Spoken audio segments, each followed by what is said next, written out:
Hello students, तो हम लोग स्टार्ट करते हैं आज क्लास 11th का मैथमेटिक्स। और जो हमारा क्लास 11th में मैथमेटिक्स है वो हम स्ट्रिक्टली यहाँ पर एनसीईआरटी पहले फॉलो करेंगे। और उसमें हमारा सबसे पहला जो टॉपिक है that is set theory, chapter 1 हमारा।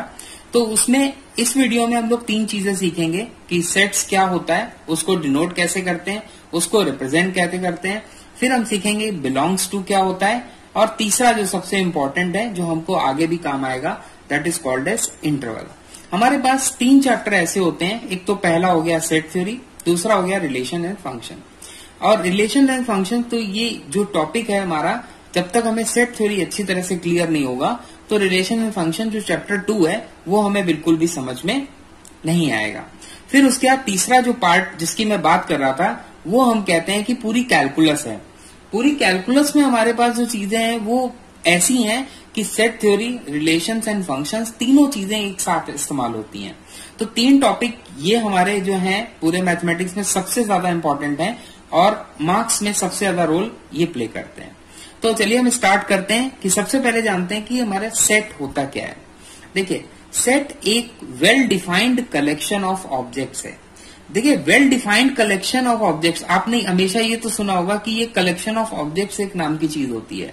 बट वेल डिफाइंड वर्ड क्यों ऐड किया गया? वेल डिफाइंड वर्ड इसलिए ऐड किया गया डेफिनेशन में बिकॉज हमको ये पता क्या लग रहा है, मान लीजिए आपके पास कोई सेट है, सेट को देखकर ये हमें क्या पता लग रहा है कि कौन इसमें होगा और कौन इसमें नहीं होगा। जैसे हम इसको इस तरह से भी देख सकते हैं। मान लीजिए एक मेरे पास बॉक्स है और उस बॉक्स में हमने क्या किया, बॉल्स रख दी हैं। इसमें रेड कलर की बॉल्स भी है, ग्रीन कलर है, ब्लू कलर है, ये सारे अलग अलग कलर्स की बॉल्स हैं इसमें। तो ये हमारा अभी जो है ये एक हम कहेंगे कि कलेक्शन है। अब ये कलेक्शन वेल डिफाइंड कब होगा? जब आप पर्टिकुलरली कहेंगे कि हमारी ये जो बॉल है वो इसमें अवेलेबल है। तो जब ऐसा होगा तो हम कहेंगे कि ये वेल डिफाइंड कलेक्शन हो गया। ओके, तो हम 2 एग्जाम्पल मैंने यहाँ पर कंसिडर किए हैं जो आपको पूरी तरह से ये क्लियर करेगा कि एग्जैक्टली वेल डिफाइंड का मतलब क्या होता है। देखिए, पहला एग्जाम्पल हमने लिया कि a team of 11 best cricket batsman of the world. अब देखिए, यहां पर 11 प्लेयर्स होते हैं, क्योंकि मैंने क्रिकेट का एग्जाम्पल इसलिए लिया क्योंकि क्रिकेट बहुत पॉपुलर है अमंग स्टूडेंट्स और बैचलर्स में भी, तो बहुत ज्यादा लोग इस खेल को पसंद करते हैं। तो यहां से आपको समझ में आ जाएगा a team of 11 best cricket batsman. देखिए, 11 क्रिकेट टीम में प्लेयर्स होते हैं बट उसमें बेस्ट हमें चाहिए बैट्समैन। तो अगर, लेकिन देखिए, वो जो बैट्समैन, क्रिकेट बैट्समैन होने चाहिए वो वर्ल्ड के होने चाहिए। तो आप जानते हैं बहुत सारे प्लेयर्स ऐसे हैं, उनमें सबकी कैटेगरी अलग है खेलने की। महेंद्र सिंह धोनी की अलग कैपेसिटी है और डिविलियर्स की अलग कैपेसिटी है, तो सबका, राहुल द्रविड़ की अलग कैपेसिटी है, वो थोड़ा सा धैर्य से खेलते हैं, धीरज से खेलते हैं। तो इसमें हमें ये पता नहीं लग रहा है कि जो हमने बेस्ट क्रिकेट बैट्समैन की जो टीम हम ले रहे हैं 11, उसमें बेस्ट हम किस आधार पे दें, क्या बेस है हमारा। इसका मतलब ये जो कलेक्शन है this is not a well defined collection. तो नॉट वेल डिफाइंड क्योंकि हम एग्जैक्टली आइडेंटिफाई नहीं कर पा रहे हैं कि हम अगर बेस्ट बताएं तो किस बेसिस पे बताएं। तो ये हमारा well defined collection of batsman या ऑब्जेक्ट्स नहीं हुआ। The collection of questions in this chapter, जो हम सेट थ्योरी चैप्टर पढ़ रहे हैं, चाहे हम एनसीईआरटी की बात करें या आरडी शर्मा की बात करें, सभी में हमारा जो कलेक्शन ऑफ क्वेश्चंस होंगे वो तो हमें पता होगा कि एग्जैक्टली कौन कौन से हैं। देयरफॉर हम कहेंगे कि ये जो हमारा जो है ये वेल डिफाइंड कलेक्शन हो गया। इसके बाद बात करते हैं, ये तो बात हो गई हमारी कलेक्शन की। अब 2 चीजें होती हैं। देखिए, अब सेट हम कैसे बनाएंगे पहले वो सीखते हैं। तो उसके लिए हमारे पास देखिए क्या चीजें हैं। तो पहले हम ये जानते हैं कि सेट्स को, देखिए, हम पहला पॉइंट हम मान लीजिए लिखते हैं कि सेट्स को हम कैसे डिनोट करते हैं। तो सेट्स को हमेशा हम कैपिटल लेटर से डिनोट करेंगे। कैपिटल लेटर्स जो इंग्लिश अल्फाबेट में, जैसे A, B, C, D, X, Y, Z, P, Q, R, ये सारे हमारे कैपिटल लेटर्स हैं। तो किसी भी सेट को डिनोट करेंगे, यानी कि जब भी हम कोई सेट बनाएंगे तो उसको कैपिटल लेटर से हम लिखेंगे। दूसरी बात, जो सेट होगा ऑब्वियसली उसके अंदर कुछ एलिमेंट्स होंगे या कह सकते हैं कुछ चीजें होंगी, क्योंकि कुछ चीजों को कलेक्ट करने का तरीका ही सेट है हमारा। तो उसमें जो चीजें होंगी उनको हम कहेंगे कि वो हमेशा स्मॉल लेटर से डिनोट किए जाएंगे। तो स्मॉल लेटर्स में हमारे पास A, B, C and so on, इस तरह से होंगे स्मॉल लेटर्स। फिर बात करते हैं कि जो एलिमेंट्स होंगे स्मॉल लेटर से हमने डिनोट कर दिया, और दूसरी बात जो सेट के एलिमेंट होंगे। अब हम बात करते हैं कि हम सेट को लिखेंगे कैसे।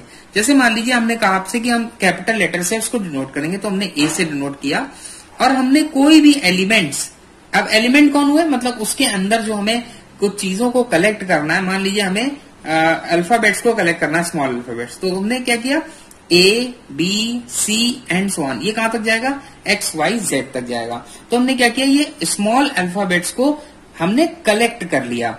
अब देखिए इस सेट को ऑब्जर्व करिए ध्यान से। तो पहला पॉइंट मैंने बताया कि हम किसी भी सेट को कैपिटल लेटर से डिनोट करेंगे।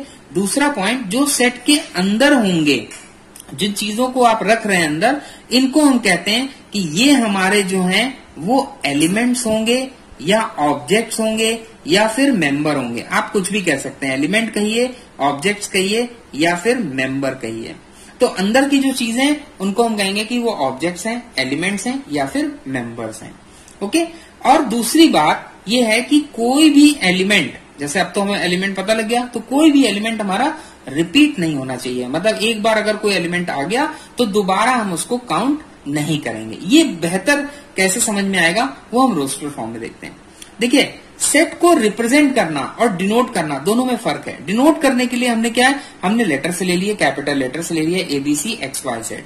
बट हमें अगर सेट को रिप्रेजेंट करना है तो हमारे पास दो तरीके हैं। The first one is called roster form और दूसरा जो हम कहते हैं उसको कहते हैं सेट बिल्डर फॉर्म। तो देखिए रोस्टर का मतलब क्या होता है, रोस्ट करना, जैसे काजू रोस्ट किए गए, मतलब क्या है, अलग अलग से मतलब है। इसका मतलब एक ऐसा सेट, जैसे मान लीजिए हमने सेट दिया कैपिटल पी, याद है मैंने कहा था कैपिटल लेटर से डिनोट करेंगे, लेटर कोई भी हो सकता है। तो कैपिटल पी से हमने एक सेट डिनोट किया और उसमें हमने एलिमेंट लिखे 1 2 3 4 5 6 7 8 9। तो आप देख रहे होंगे ये पैटर्न हमको बता रहा है कि ये नेचुरल नंबर सारे इसमें आ जाएंगे। सारे नेचुरल नंबर्स का हमने सेट ले लिया। तो इसको हम कैपिटल एन से भी डिनोट करते हैं। आप कैपिटल एन से भी डिनोट कर सकते हैं। ये क्या हो गया, collection of all natural numbers. तो मैं यहां पर लिख देता हूं that collection of all natural numbers. तो आप ध्यान से देख रहे होंगे कि इस सेट में हमने एलिमेंट्स को लिस्ट कर दिया है। एलिमेंट को लिस्ट करने का मतलब क्या होता है, लिस्ट द एलिमेंट्स, मतलब एलिमेंट्स को हमें अलग अलग लिखना। एग्जैक्टली हम आइडेंटिफाई कर पाए कि जैसे 6 है, इसमें एलिमेंट होगा, 8 होगा, 9 होगा, 10 होगा, ये सारे एलिमेंट इसमें अवेलेबल हैं, मतलब कलेक्टेड हैं, तो सारे एलिमेंट हैं। ठीक है, तो ऐसा फॉर्म जिसमें हम एलिमेंट्स को या ऑब्जेक्ट्स को या मेंबर्स को लिस्ट करते हैं, मतलब उसमें लिखते हैं। फिर बात करते हैं, देखिए सेट बिल्डर की। अभी हम इस पे थोड़ा सा और डिस्कशन करेंगे, बट उसके पहले हम देखते हैं सेट बिल्डर। सेट का मतलब हम जानते हैं, set is a collection of well defined objects, और ये हमारा या well defined collection of objects, दोनों डेफिनेशन ट्रू है। सेट बिल्डर लिखा है हमारा। सेट बिल्डर का मतलब क्या होता है, बिल्डर का मतलब क्या होता है, बनाने वाला। तो सेट बिल्डर का मतलब सेट को बनाने वाला। तो हमें सेट बिल्डर फॉर्म चाहिए। देखिए उसको हम किस तरह से लिखते हैं, आप कर्ली ब्रेसेस बनाएंगे किसी भी सेट को लिखने के लिए, x such that P x hold. अब देखिए पी एक्स क्या चीज है, पी एक्स देखिए एक स्टेटमेंट है। स्टेटमेंट का मतलब क्या होता है, जैसे मैंने कोई बात बोली, जैसे मैंने यहां पर बात बोली कि ये हमने जो एन लिखा था या पी लिखा था, उसमें मैं बोलूंगा कि ये जो सेट है वो एक्स को रख रहा है। अब ये 2 पॉइंट का मतलब क्या है, कॉलम्स को बोलते हैं। इसको हम कहेंगे कि such that P x holds, मतलब पी एक्स जो कोई एक कैरेक्टरिस्टिक हुआ, कैरेक्टरिस्टिक का मतलब कोई प्रॉपर्टी है जो ये नंबर्स रख रहे हैं, तो x is a natural number. अब ये एग्जांपल मैंने देखिए ऊपर लिखा है, लेकिन ये एग्जांपल जो है वो हमारा सेट बिल्डर फॉर्म का हुआ, क्योंकि ये हमारा जो हुआ इसको हम कहेंगे कि ये रोस्टर फॉर्म हुआ, और ये जो हमारा हुआ उसको हम कहेंगे कि ये सेट बिल्डर फॉर्म हुआ। अब इसके 1-2 एग्जांपल और देखते हैं। तो ये स्टेटमेंट वाइज हमें लिखना होता है। जैसे मान लीजिए कि हमने एक सेट लिया Q, कैपिटल लेटर से सेट को डिनोट किया, और उसमें एलिमेंट लिए -1 और 1। तो अब देखिए ये क्या है, अभी ये हमारे पास रोस्टर फॉर्म है, बट इसको हम क्या करेंगे कि सेट बिल्डर में बना सकते हैं। तो सेट बिल्डर में देखिए कैसे बनाएंगे, सेट बिल्डर में बनाने के लिए क्या किया हमने, सेम लिखा, क्योंकि ये अलग अलग रिप्रेजेंटेशन है, तो सिंबल जो सेट का है वो चेंज नहीं होगा। तो क्यू को हमने लिखा x such that x is a root of equation x² - 1 = 0। अब आप जानते हैं कि इसमें वो नंबर्स आएंगे। अब देखिए इसको पढ़ते कैसे हैं, collection of those values of X या collection of those X such that x is root of X square minus 1, यानी कि वो नंबर्स को ये सेट रखेगा जो एक्स स्क्वायर माइनस 1 के रूट्स होंगे। तो इसके रूट्स क्या होंगे, एक होगा +1 और दूसरा होगा -1। अब देखिए +1 आपने पहले बोला तो +1 ये रहा, और -1 बाद में बोला तो -1 ये रहा। तो यानी 1 और -1। अब देखिए Q को अगर मैंने 1 और -1 लिखा तो ये भी हमारा सही आंसर, ये भी सही सेट है, बिकॉज सेट में एलिमेंट रिपीट नहीं होना चाहिए। ये मैंने इस एग्जांपल में बताया था आपको कि सेट में कोई भी एलिमेंट रिपीट नहीं होना चाहिए। और दूसरा, ऑर्डरिंग का कोई इफेक्ट नहीं है, क्योंकि जो एलिमेंट आ गया, जैसे हमने कहा 1 इसमें है तो 1 कहीं पे भी हो सकता है, किसी भी प्लेस पर हो सकता है। तो ordering has no effect, ordering से हमारा कोई मतलब नहीं है, सेट के रिप्रेजेंटेशन पे कोई भी असर नहीं पड़ेगा। बट सेट की हमारे पास सिर्फ 2 ही रिप्रेजेंटेशन है, बस सिर्फ हमें उन्हीं का ध्यान रखना है। पहली हमारी हो गई रोस्टर फॉर्म और दूसरी हो गई हमारी सेट बिल्डर फॉर्म। इसके बाद हम बात करते हैं, देखिए ये हमने आपको 2 चीजें बता दी, एक सेट्स क्या होता है और उसके फॉर्म्स क्या होते हैं, रिप्रेजेंटेशन क्या होता है। फिर इसके बाद हम बात करते हैं जो हमारे पास सबसे इंपॉर्टेंट चीज है, that is called as belongs to, क्योंकि इसका रोल बहुत ज्यादा होगा। बिना इसके कोई भी सेट डिफाइन नहीं होता। कैसे, जैसे आपने एक सेट लिया, अभी जो ऊपर लिया वही ले लेते हैं, मान लो एक दूसरा ले लेते हैं, P लिया हमने -1 और 1, यहां पर हमने सेट का सिंबल देखिए चेंज कर दिया, अलग टास्क हुआ, अलग सिंबल कर दिया। तो P में हमारा -1 और 1 है, तो जब भी कोई भी मेंबर एलिमेंट, वो तो सेट के अंदर है, जब वो होगा तो हम कहेंगे कि वो हमारा बिलोंग करेगा। बिलोंग का साइन ये रहा, इसको हम कहते हैं कि ये हमारा जो सिंबल है वो एप्सिलॉन का सिंबल है। तो -1 बिलोंग्स टू P और 1 बिलोंग्स टू P। तो हम कहेंगे कि 1 एंड -1, देखिए दोनों, -1 भी P का मेंबर और 1 भी P का मेंबर, तो -1 एंड 1 या फिर 1 and -1 are both members of, दोनों हमारे मेंबर्स हो गए, किसके, P के मेंबर्स हो गए। फिर इसके बाद अब आपको ये सेट देखने से लग रहा है कि 2 इसका मेंबर नहीं है, तो हम उसको लिखेंगे कि 2 डज नॉट बिलोंग, मतलब बिलोंग का सिंबल बनाया और उसको काट दिया, तो 2 does not belongs to P। तो हम क्या कहेंगे, दैट 2 हमारा जो है इसको बिलोंग किसको नहीं कर रहा है, does not belongs to the set, does not belong to the set P को बिलोंग नहीं कर रहा। तो ये हमारा बिलोंग टू का मतलब हुआ। फिर इसके बाद हम देखते हैं इंटरवल्स क्या होते हैं। तो इस तरह के नोटेशंस को हम इंटरवल कहते हैं। देखिए अब इसको हम पढ़ेंगे कैसे, देखिए ये स्मॉल ब्रैकेट है, ये स्मॉल ब्रैकेट है, तो दोनों तरफ अगर स्मॉल ब्रैकेट है तो हम इसको कहेंगे कि ये हमारा ओपन इंटरवल है, क्योंकि इंटरवल तो है ही। इंटरवल कैसे होता है, देखिए अगर ओपन इंटरवल को डिफाइन करना है, इसका मतलब A और B जो 2 हमारे नंबर हैं, इसमें कुछ भी हो सकता है, 1 2 वैसे कोई भी लेंगे, तो हम एग्जांपल आपको बना के बताते हैं। A से B के बीच के सारे मेंबर होने चाहिए इसमें सेट में। तो जो इंटरवल हुआ A to B open interval, ये क्या करेगा, उन सारे रियल नंबर्स को रखेगा जो रियल नंबर्स हमारे A और B के एग्जैक्टली बीच में आएंगे। बीच में आने का मतलब क्या है, जैसे मैंने ये नंबर लाइन बनाई, देखिए ये प्लस इन्फिनिटी की तरफ जाएगा, चलती चली जाएगी, और ये हमारी माइनस इन्फिनिटी की तरफ जाएगा। तो देखिए 0 मान लीजिए ये रहा, तो 0 से हमारा कोई खास लेना देना नहीं, हमको बस A और B को देखना है। तो देखिए A और B पे ओपन है, मतलब स्मॉल ब्रैकेट जिसपे है उसको हम ओपन कहते हैं। तो जिसपे स्मॉल ब्रैकेट हो उसको आप एम्प्टी, मतलब खाली सर्कल बना दीजिए। तो B पर भी खाली सर्कल बनेगा क्योंकि दोनों पे ओपन है। अब ये देखो सारे पॉइंट जो कि A और B के बीच के हैं, यहाँ यहाँ यहाँ कहीं भी हो सकते हैं, वो सारे इस सेट के मेंबर होंगे।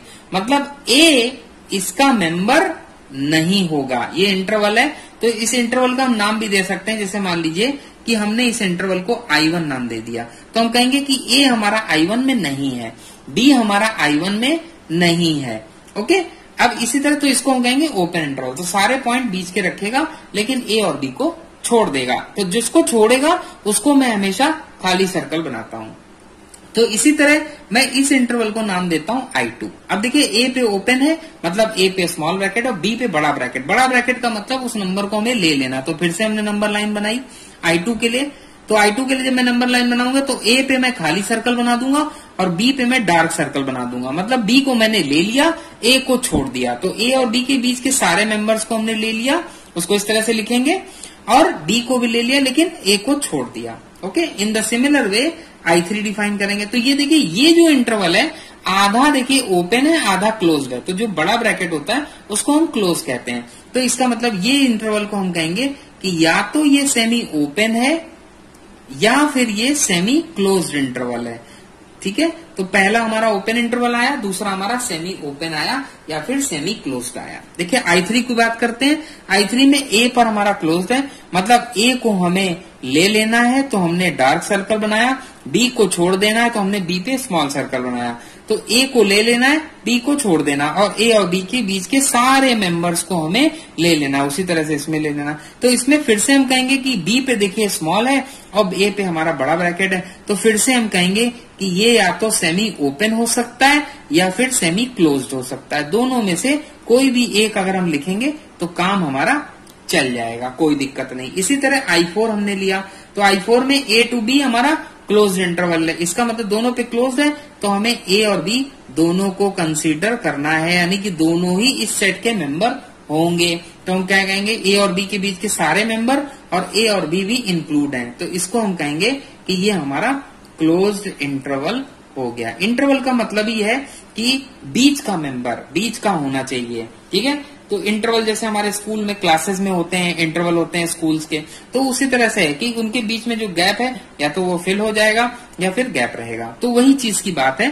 तो देखिए जैसे एग्जांपल देखिए 2 to 3 हमने लिया और इस पे क्लोज लगा दिया, पहले क्लोज लगा दिया तो क्लोज इंटरवल हो गया। तो हम कहेंगे कि ये डेफिनेशन कैसे बनाएंगे, collection of all real numbers such that all the real numbers lying between 2 and 3, और 2 और 3 भी हमारे इंक्लूड होगा। देखिए इसका मतलब क्या हुआ, x greater than equal to 2 है, इक्वल टू मतलब ग्रेटर देन भी है, 2 से बड़ा भी है और 2 के इक्वल भी हो सकता है, तो दोनों पॉसिबिलिटी है। और x हमारा लेस देन इक्वल टू 3 है, 3 से छोटा या फिर 3 से कम, इसको ऐसे पढ़ते हैं।